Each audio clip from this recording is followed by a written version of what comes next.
Welcome to Abide in Liberty, a podcast empowering patriots everywhere to re-enthrone faith, family, and freedom as the bedrock pillars of liberty in education, our communities, and our nation. Hello, everyone. Happy Labor Day, and welcome back to Abide in Liberty. In today's podcast, I want to talk about a couple of stories from the news this week. The first being President Trump's interview with Glenn Beck, and the second being an interview that Oliver Anthony had with Joe Rogan. And then I'm going to talk about what all that has to do with a theme that I was asked to address this week in a presentation to our local Republican club. This week, Glenn Beck had President Trump on for an interview, and they covered a wide variety of topics. But the part that really was the most impactful to me and the question that Glenn Beck asked that I was most interested in hearing the answer to was the question, since President Biden and his Department of Justice are legally persecuting you, are coming after you in an attempt to take out a political rival, will you retaliate and lock President Biden up if you are victorious in the upcoming election? So let's listen to that interchange and what President Trump's response was. You said in 2016, lock her up. And then when you became president, you said, we don't do that in America. That's just not the right thing to do. That's what they're doing. Do you regret not locking her up? And if you're president again, will you lock people up? Well, I'll give you an example.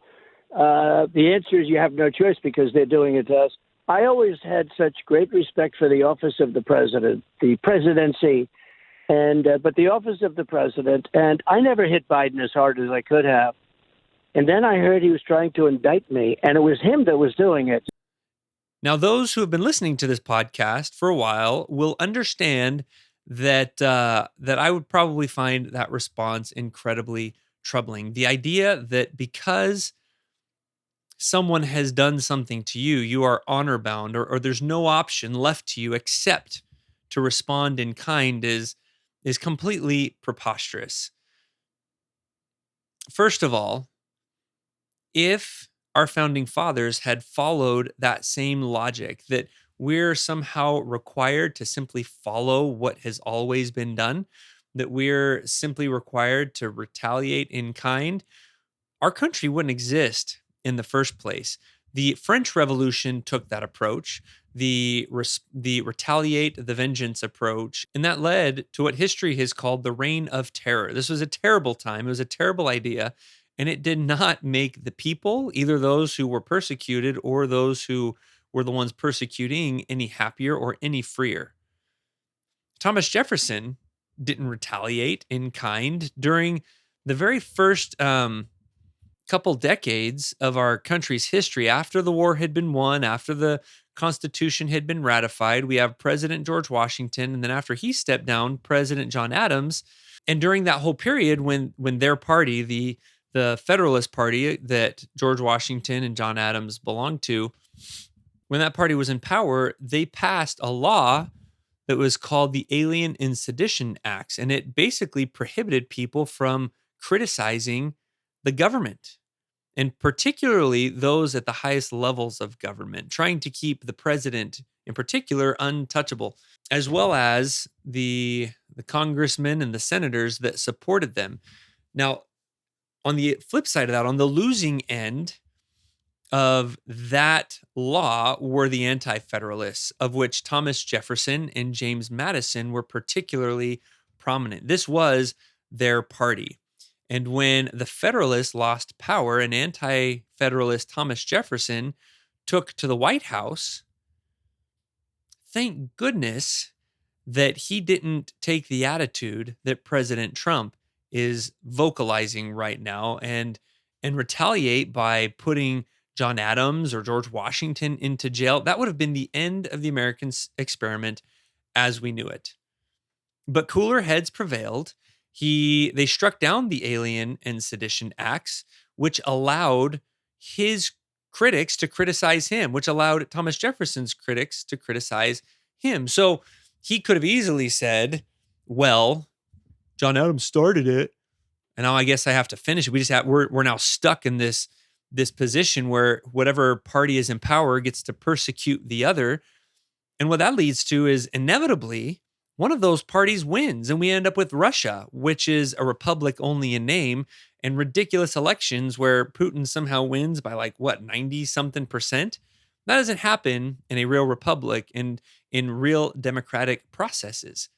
But when your opposition mysteriously finds itself tossed off of the roofs of buildings and poisoned and mysteriously disappearing, it's a little bit easier to hold on to power. And had Thomas Jefferson retaliated in kind and tried to silence and jail his political opponents, as the opposing party had tried to do to him and his, the American experiment would have been over before we knew it. And we find ourselves today at a similar crossroads.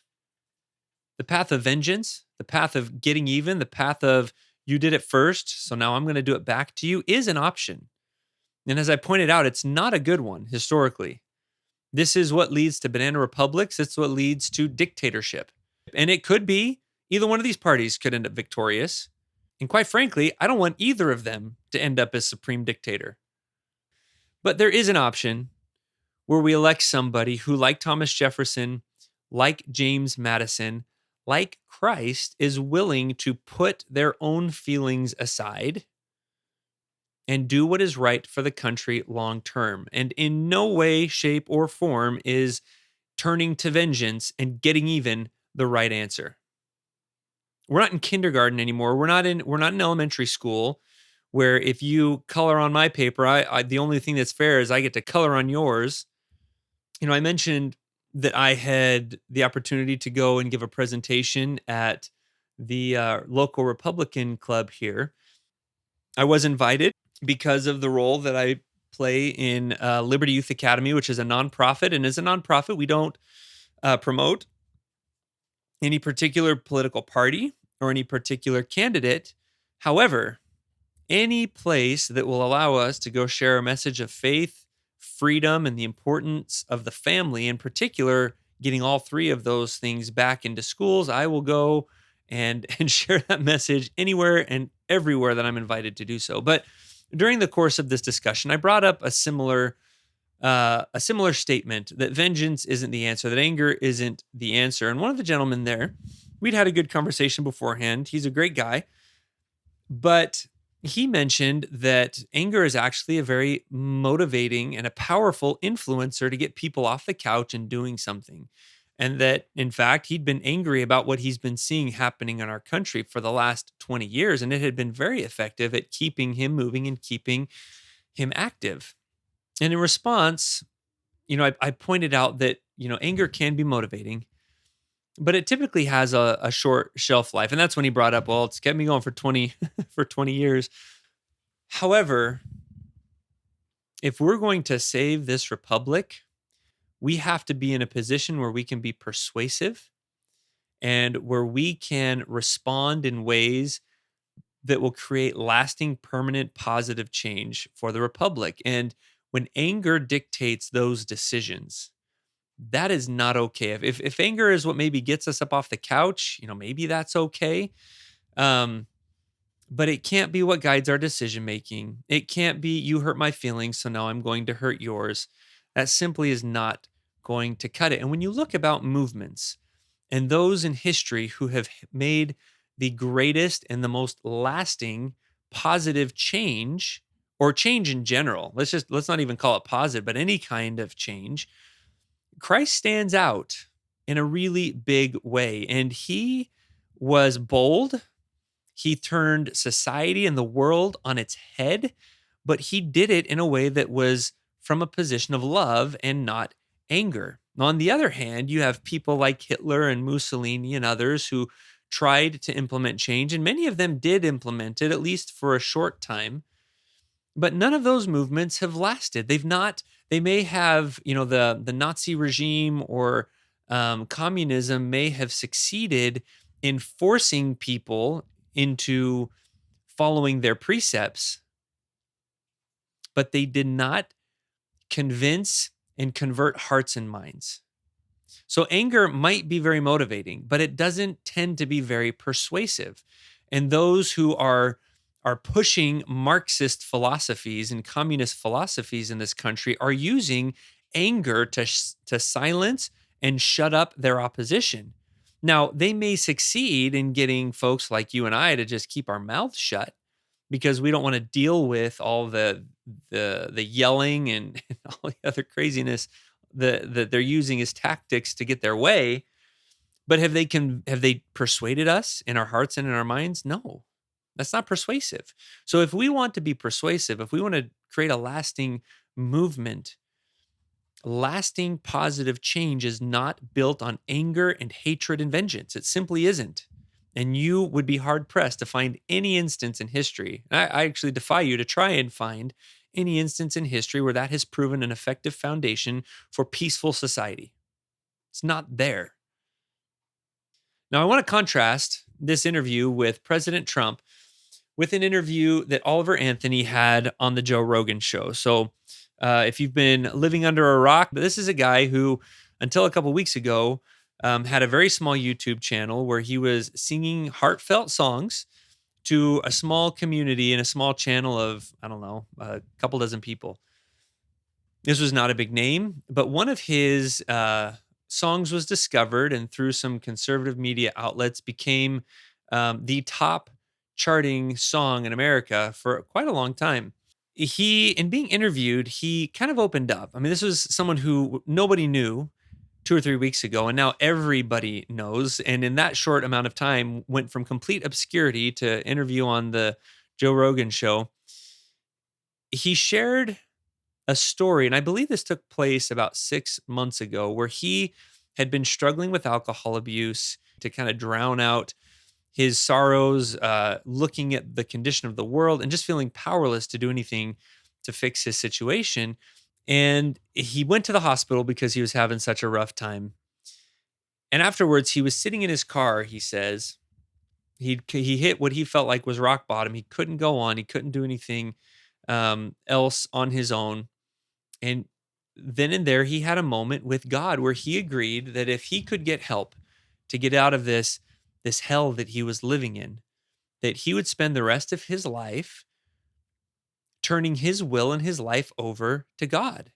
And almost immediately, he felt something special that kind of let him know that God really was there. And he, true to his word, has been working on that ever since. And it was then that he started writing songs that people cared about, and wrote this beautiful song that echoes the hearts of millions of Americans today. And he's making an impact. And I love that, as he talks about, he's already been offered multi-million-dollar record deals and he's turning them down because he does not feel like that is the path that God has for him.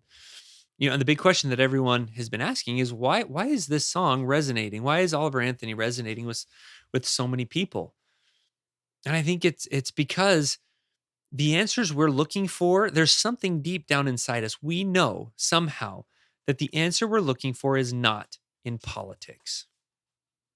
It's not in a political party. It's not in the conservative movement or the Marxist movement. It's not in any of those labels that are so commonly used to divide us. So why share these two examples? Well, as I look at our country, I feel like it's lost its soul. It is rotting from the inside out. The visual that comes to my mind is, when we talk about, I do listen to a bunch of podcasters and different commentators, and so much of what I hear is talking about policy, right? What are we going to do at the border? Or there's this issue politically, or you've got this, persecution going on over here. And we're talking about how do we fix these issues. And I feel like we're in the hold of a ship, and there's leaks popping up, and we're just trying to plug our fingers in all these different holes to keep the ship from sinking. But what we're completely missing is the root cause and of why these holes are popping up in the first place. And that's because the wood itself is rotting. That the economy is just a hole in the side of the boat, and we might plug that with the next election temporarily, and we might postpone the inevitable sinking of this ship. But if we don't fix the part of the ship that is rotten to the core, then eventually we're going to run out of fingers. Eventually we're going to run out of politicians that can do anything about it. And the ship is going to crumble around us and we'll sink. I can think of a lot of similar stories of students that we've worked with at Liberty Youth Academy who have had experiences similar to Oliver Anthony. Not that they were alcoholics or, potheads or anything like that, but who come feeling beaten down, feeling like they're not good enough. Some of them even thinking that maybe life isn't worth living. And then they come spend a little bit of time in a place where they're learning about God, where they're being told that they are so valuable that the God of the universe knows their name and sent his only son to die for them so that they could get help in their darkest places. And then seeing the light come back on in these kids' eyes. I like to look at Oliver Anthony's story and the story of so many of our students as a parable for what fixes our society as a whole. And what fixes our society as a whole is light. It's truth. When light always dispels darkness. If you walk into a dark room and you flip on the light, the darkness will recede every single time. It is a scientific fact. It is a real principle that you can count on every single time, just like you can count on the sun coming up and dispelling the darkness around us. God is the source of the light that can do that for our souls individually and for the soul of our country collectively.